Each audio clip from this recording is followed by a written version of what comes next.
Y entre los puntos de esa ley está también lo del divorcio express, de un nuevo divorcio express que correría la justicia de lado y que sería solamente un trámite administrativo. Pero esto podría llegar a perjudicar a las personas que quieran divorciarse. Por eso queremos preguntarle bien con detalle cuál es el análisis que hacen desde el Colegio de Abogados local. ¿Cómo andas, Itati? Matías te saluda, ¿todo bien? Hola Matías, ¿cómo estás? ¿Cómo Bien. están? Un Bien. gusto de estar con ustedes. Igualmente. Gracias por el espacio de escucha. No, por favor, contanos, ¿cuál es el análisis que han hecho ustedes de este tema puntual? Mira, Matías, esto no es nuevo, ¿no? Intentos en relación al divorcio, hasta llamado express, como si fueran un paquete de galletitas que uno fuera a comprar en el supermercado, no es nueva, ¿no? Sí. El término jarasca tampoco es casual. No. Esto de obsoleto, viejo, modernización, tiempos de modernización, de desregulación y demás, nada de esto es nuevo, ¿no? Eso no quiere decir que en un país no sea saludable y no sea activo hacer una revisión respecto de cosas que quizás ya el contexto social ha avanzado e implica que el orden normativo ha quedado atrasado y que hace que revisar algunas cuestiones. Ahora, cuando hablamos de hojarasca legislativa, hablamos de una evolución legislativa en la Argentina que ha sido producto de ser un país motivo de orgullo para el derecho comparado, y me refiero, por ejemplo, al Código Civil Comercial. Sí. La última reforma, que cuando hablamos en términos legislativos pareciera que hubiese pasado mucho tiempo, pero no es mucho tiempo, 2015 esa fecha. Exacto. Nosotros tenemos una reforma del Código Civil que entendió las nuevas concepciones de familia, pero que entendió sobre todo la libertad de la que tanto se habla en estos días, muchas veces de forma correcta, muchas veces en forma falaz, que entendió sobre todo sobre la libertad de contraer y de disolver el matrimonio, por ejemplo, entrando en tema concretamente. Sí, y más allá del gobierno que lo llevó adelante, también la participación de los actores que tuvo esa ley. La ley del Código Civil Comercial, para quienes no lo saben, ha tenido la mayor participación. Exacto.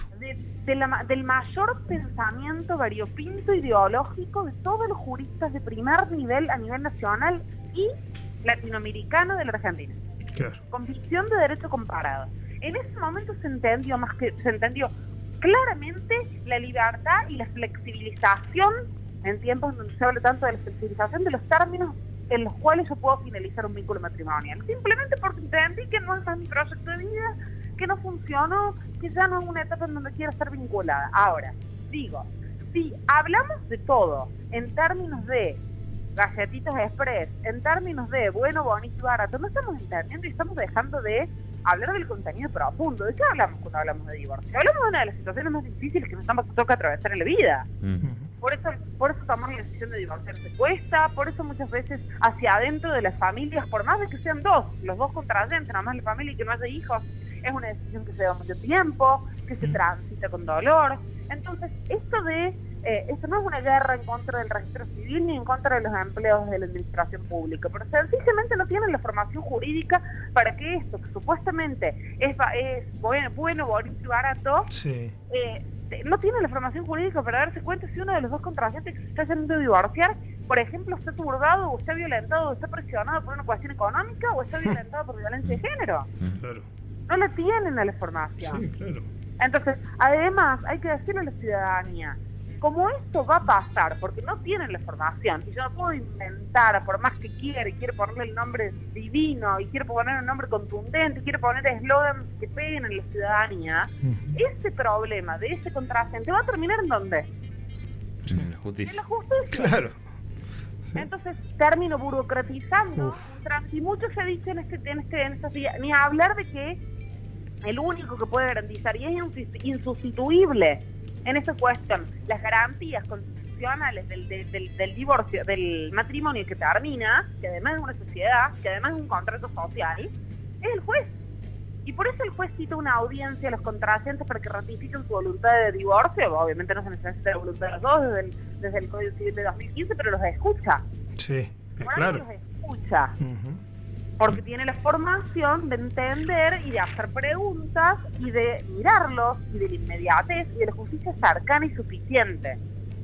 ¿Sí? Sí. Entonces, esto claramente no va a ser ni más bueno, ni más bonito, ni más barato, va a burocratizar las cosas y va a atentar contra, va a generar nuevamente una idea de ciudadanía de primera categoría y de segunda categoría. El que quiere divorciarse y quizá en alguna situación concretamente, si estoy diciendo todos los casos sean así, empuja el otro, un divorcio que no ha estado suficientemente reflexionado o pensado, o está en una situación de violencia de género, está en una situación de operación económica, y va a terminar probablemente con una nulidad ante la justicia. Y Tati, ¿cómo te va? Gaby Ventura te saluda, buenas tardes. Hola, ¿cómo estás, Gaby? En relación a esto, bueno, ustedes hoy se expresaron desde el colegio, lo estás haciendo ahora vos aquí también, y he visto que han existido expresiones de distintos colegios a nivel país. ¿Crees que eso puede influir en las decisiones que se tomen ahora en el Poder Legislativo? ¿Han intentado poder comunicarse o piensan comunicarse con los representantes en la Cámara Baja? Mira, yo creo, Gabriel, es muy buena pregunta eso, yo creo que es la ciudadanía la que tiene el derecho a entender de qué se trata eso, y es la ciudadanía la que a los representantes del pueblo le tienen que decir que esto va a complicar las cosas. Digamos, estamos en un tiempo de lenguaje engañoso tan peligroso, que los representantes de los colegios creo que tenemos el deber histórico de entendernos, de percibirnos como responsables sociales, con una responsabilidad social exacerbada, y explicarle a la ciudadanía qué va a pasar si esto se transforma en ley. Yo creo que, mira, vos sabes que es una de las primeras veces que yo creo que somos actores fundamentales en los colegios, pero que trasciende a los colegios. Porque después el abogado no va a estar cuando la persona que esté presionada por algún motivo va a hacer el registro civil a disolver el vínculo. Ya no va a estar, ya va a ser tarde. Y de nuevo vamos a dejar a un cierto número de personas a la vera del camino del desarrollo. Este mundo para unos pocos, este mundo para dejar a algunos en soledad. Muchos se ha dicho en estos tiempos, bueno, pero al final si yo puedo contraer matrimonio en un registro civil, ¿por qué disolverlo va a tener tantos problemas? Porque no tiene nada que ver una cosa con la otra. Pero cuando yo contraigo matrimonio, estoy iniciando un contrato. No se generaron las consecuencias, por lo tanto puedo iniciarlo perfectamente ante el registro civil. El punto es que cuando disuelvo el matrimonio, hay un montón de consecuencias jurídicas que no lo puede determinar el mismo empleado que me casó. Sí, y todo lo que implica esa sociedad en el medio, digo, ¿no? Porque puede haber hijos, puede haber bienes y demás, digo.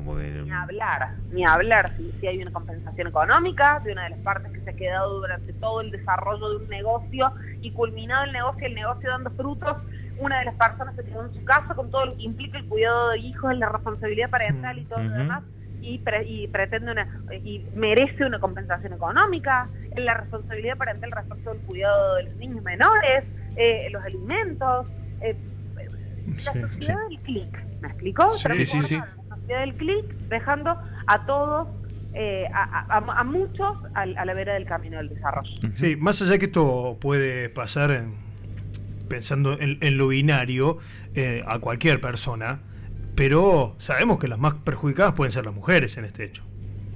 Y a ti también. Las estadísticas marcan hasta Claro. la última encuesta, las estadísticas marcan que la violencia de género todavía sigue siendo sensiblemente mayoritaria en las mujeres, pero la realidad es hacia adentro de cada casa, y si la presión económica también es y siempre mucha violencia también, claro. Y otro que se queda aguantando los trapos. Sí, claro. Totalmente. Muchas veces.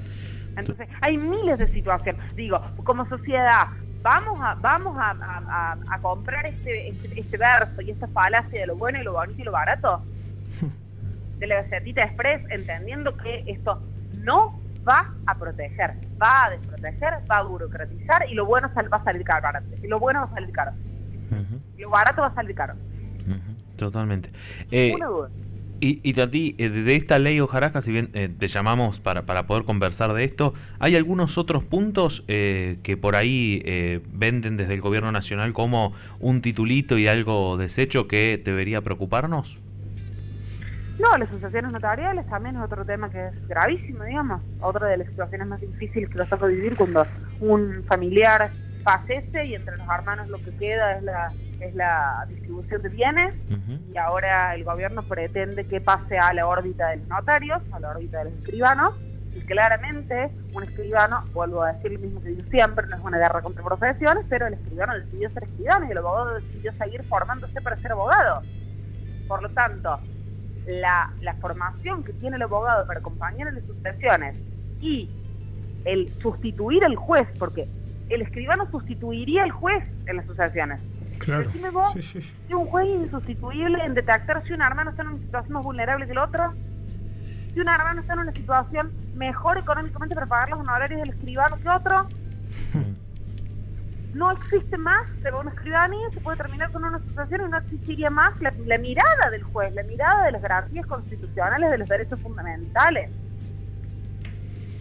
Yo sinceramente quiero esperar a ver qué dice la comunidad internacional, porque no es la primera vez que Argentina en los últimos años es reprochada por la comunidad internacional por regresar, por ser regresiva en materia de derechos fundamentales y garantías constitucionales. Sí. ¿Y Tati, crees que el gobierno nacional lo están atacando un poco, digo, a los abogados de esta manera, con esta ley? Yo creo que están atacando la defensa de derechos ante la justicia. Yo creo que Bien. hay un ataque al poder defender mis derechos. Históricamente el Poder Judicial, con todas las cosas que tiene y con toda la necesidad de reforma del sistema judicial, que tenemos una justicia cofradía, una justicia que muchas veces no es arcana, que no es sencilla, que no habla claro.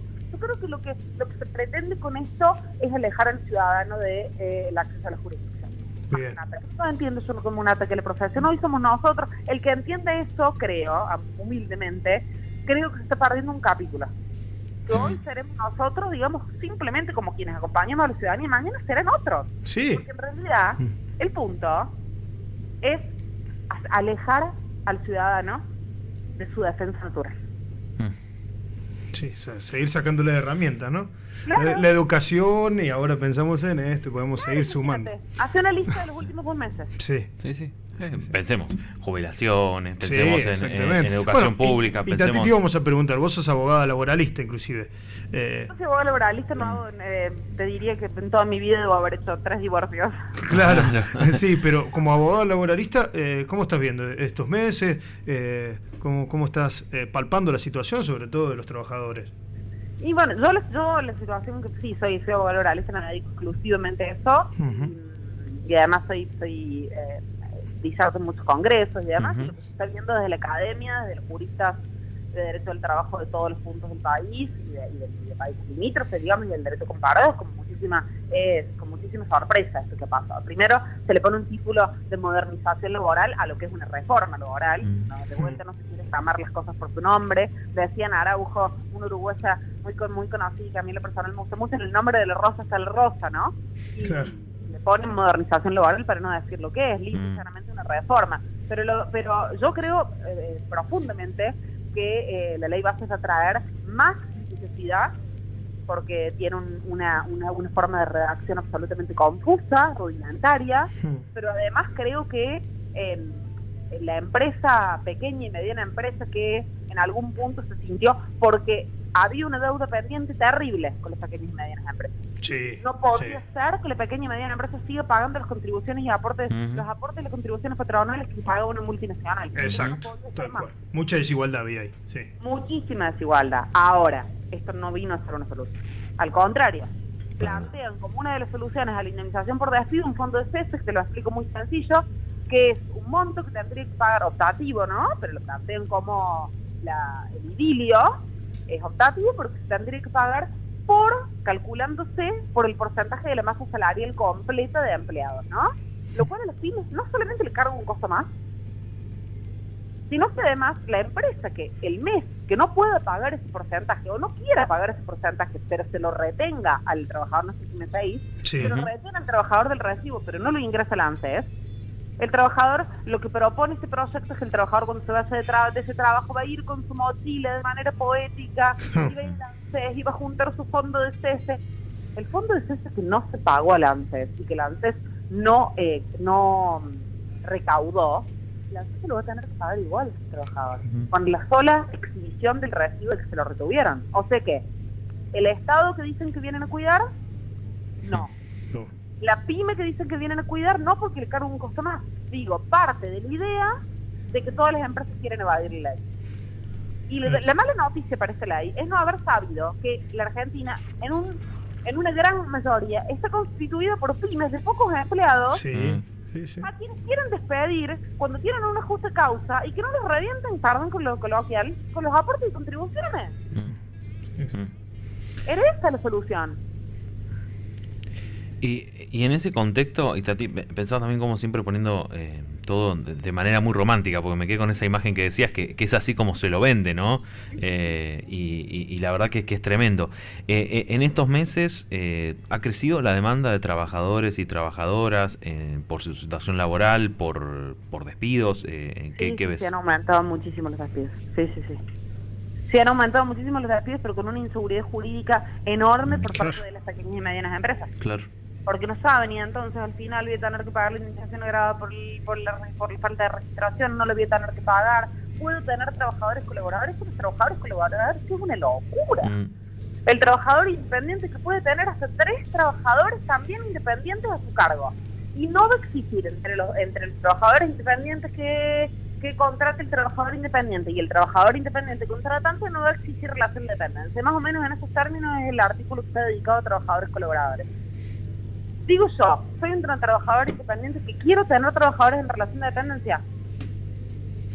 ¿Qué pasa con ese artículo? Las inconstitucionalidades que va a plantear, si ese artículo me prohíbe que haga algo que yo en la realidad de la vida lo puedo hacer. Sí. Como ese ejemplo te puedo dar miles. Trae una inseguridad jurídica absoluta.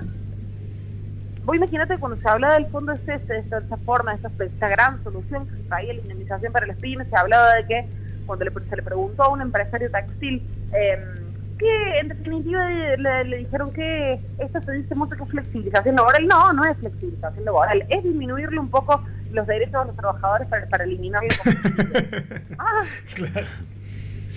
Y terminaba, la remataba, es como pagar el seguro del auto. Claro. Como si un trabajador fuera el seguro del auto. Sí, una cosa. Sí, una cosa. Claro, ponele que hay pibes que lo consideren así. Sí. También los perjudica. Sí. Entonces estamos en tiempo de estar testarudos, de no quedarnos con una frase que suene bonita, de sacarnos de los actores sociales, los empresarios, los trabajadores de la prensa, nosotros como actores sociales, sacarnos a la ciudadanía, explicarles. Exacto. Que cada uno de su propio análisis, pero dando el derecho a entender. Eso sí no podemos impedir, eso no podemos permitir. Que no nos dejen el derecho a entender. Eso tratamos de hacer. Gracias, Itatí. Un abrazo grande. Gracias a ustedes, ha sido un gusto enorme. Chau, hasta luego. Bueno, ahí está Itatí de Marchi, presidenta del Colegio de Abogados de Villa María, hablando puntualmente de divorcio express, de esta ley de hojarasca que llevó Sturzenegger al Congreso. Vamos a ver qué pasa con esto. Y bueno, y hablando de la realidad también de los laburantes y de las pymes. Sí, no es novedad que este gobierno en materia legal va con grandes paquetes a las cámaras legislativas, viendo después qué termina pasando con títulos grandes, pero digo, la ley de hojarasca incluye la modificación de 70 leyes. Sí. Más o menos, 66 creo que son. Sí, algunas de ellas no están completamente vetustas, no están vigentes ninguna. Entre las que está, que por ahí fue digo en la sociedad, sociedad. Entre las que está, por ejemplo, va la del ahijado del presidente de la nación, el 7º hijo. Claro que se vende por ahí. Pero en el medio pasan estas cosas. Sí, y siempre poniendo todo en igualdad de condiciones. Porque cuando recién Itatí decía, daba algunos ejemplos que a las claras no son iguales, también pienso en cuando se habla con la desregulación en materia de alquileres, en que un inquilino y un propietario tienen igual